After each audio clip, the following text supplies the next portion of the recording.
You're listening to the Conversations with KidsPeace podcast. Advice, information, and inspiration from experts at the leading provider of mental and behavioral health services for children, adults, and those who love them. Now, here's your host.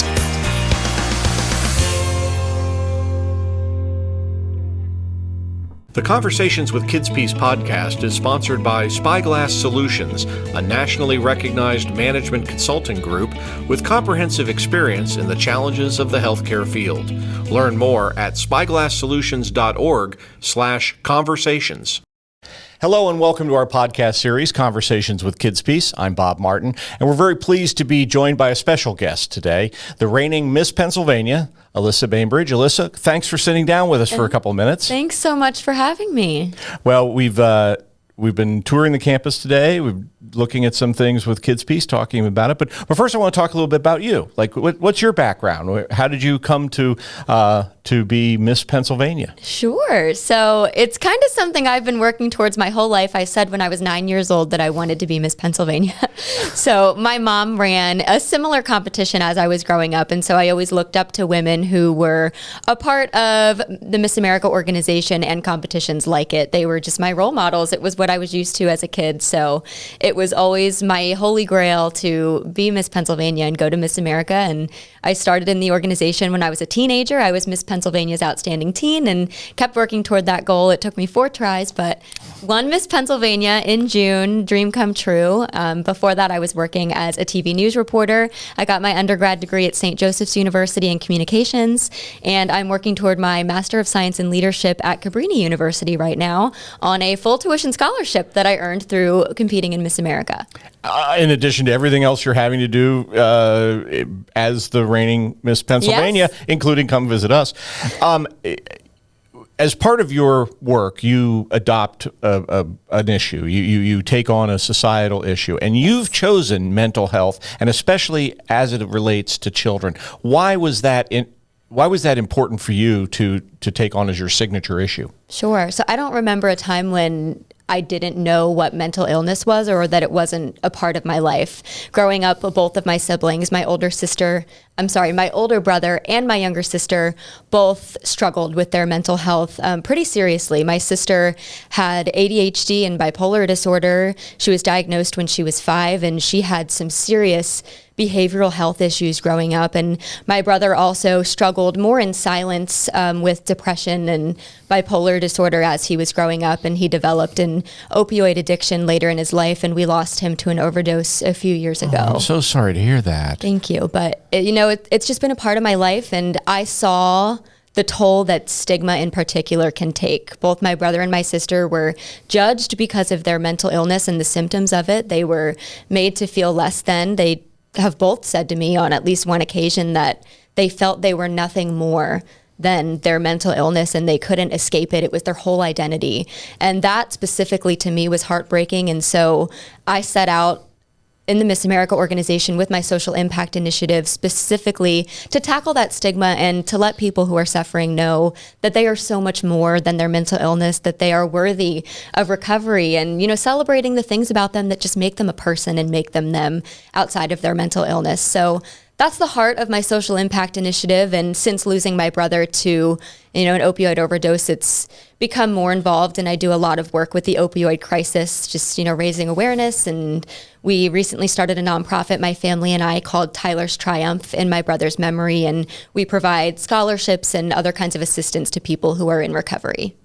And as you point out, often these two issues are intertwined. Exactly. The mental health has an impact on an individual's, getting involved with opioids, getting involved with substance abuse, and as you say, the damage for the family is just heartbreaking. Exactly. And I obviously praise you very much for taking that on. And you mentioned the stigma. Have you found in what you're talking about that we're seeing now, like stigma seems to be declining, like people are beginning to be more accepting of it. Have you found that too in your outreach? Yes, absolutely. And generally, I think as a society in general, we're talking about mental health more and the fact that it applies to everyone. And we're saying, take care of your mental health, journal, self-care is important. But I think there is still such a stigma when it comes to people who truly struggle every single day with a chronic mental illness, and especially as far as substance use disorder is concerned. There's still such a huge stigma there. You know, I walk into a room at a naloxone training or an event, an overdose event, and people are like, what are you doing here? What could your connection possibly be? And I tell them, and they're shocked because they have this idea in their head of what kinds of people are mentally ill, what kinds of people have an addiction. So I hope that just my being in this role as Miss Pennsylvania and being vulnerable and sharing my family's story helps to break down some of those stigmas that are still there. That's true.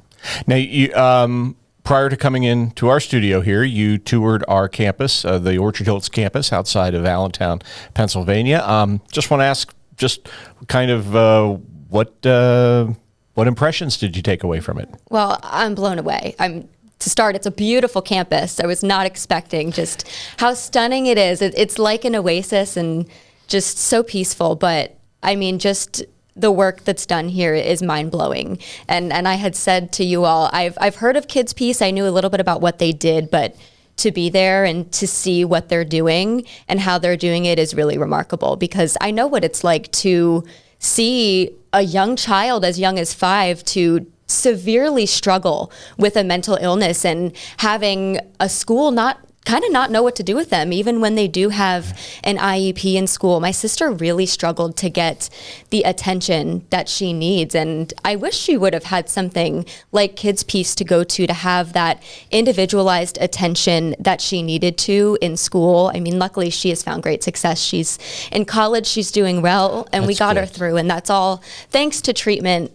But, you know, not everyone has that. And so a place like KidsPeace, I think, is so important. And I so commend the work that you all do here. And the part of it that we kept talking about was the fact that it's as normal of an experience as possible. Because while it is important to have that treatment and that therapy during the day, it's also important to be able to just be a kid and be normal. And I love that KidsPeace implements that and allows these kids to just have a normal life. Well, and obviously we're very pleased to have you join us, and you're right. And of course, we always say it's the heroes that are working in those programs who are helping treat those kids, help them find the way to overcome their challenges, but also enjoy childhood, to just be a kid, as you just said.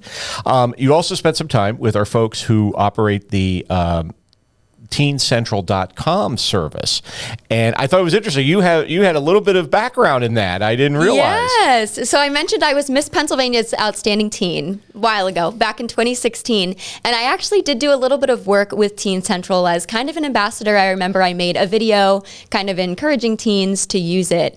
But, you know, to learn more about it today and to see how it's even evolved since then and the way people are using it is, again, absolutely incredible, because it can be intimidating to talk to someone about how you're feeling, and you can throw out resources out there, give them phone numbers to call, but sometimes kids just they don't want to talk to someone face to face, and it's so much easier to go online like all the kids are used to these days, and to have that as their outlet and to be able to do it anonymously is huge. And I can't imagine how many lives that website has saved.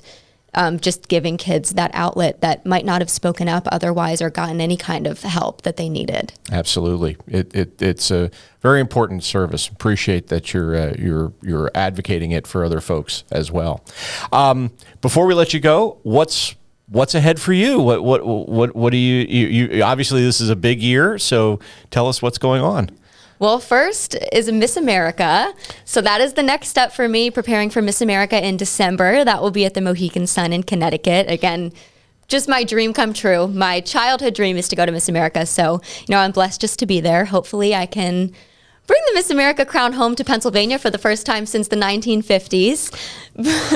But if not, I have an amazing year ahead as Miss Pennsylvania. You know, so many great things planned. I will continue to promote my social impact initiative and be involved in the mental health and recovery community, and continue to grow my own nonprofit and hopefully provide some services to people throughout the state. But this only does last a year, so once I am done with Miss Pennsylvania, hoping to get back into my broadcasting career. I'd love to be a lifestyle television show host, maybe even host on QVC. That's like a dream job, so we'll see where life takes me. You never know. That's the way it is. Right. Alysa Bainbridge is the reigning Miss Pennsylvania. She stopped by to visit us here at KidsPeace. Alysa, thank you so much. You're so delightful, and you are officially our favorite, the KidsPeace favorite for Miss America. Oh, well, thank you. We look forward to seeing that crown come home after all that time. Hope. All right. Thanks so much for having me. Today was awesome. Well, thank you for being with us. And thank you all for joining us as well. We'll look forward to having you join us again for more conversations with KidsPeace. Until then, take care.